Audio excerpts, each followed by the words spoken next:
Hello guys, જોઈ શકો છો અમે ધોકડવા ગામમાં નદી આવી ગઈ છે પાણીનું, એટલે અમે વિડીયો શૂટિંગ કરવા આવ્યા છીએ. જો અમારે ઘોડાપુર આવેલું છે, રાવલ નદીમાં પૂર આવ્યું છે અમારે. હવે અહીંયા અમારા ઘરથી થોડુંક જ દૂર છે પાણી, આ ડેમમાંથી પાણી છોડ્યું છે અમારે. ફૂલ પાણી આવેલું છે અમારે રાવલ નદીમાં. જોઈ શકો છો તમે.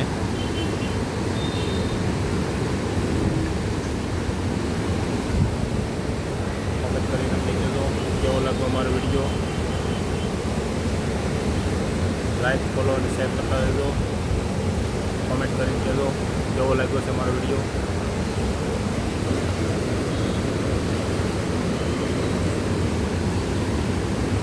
જય શ્રી રામ. અમારો બ્લોગ અહીં પૂરો કરીએ છીએ.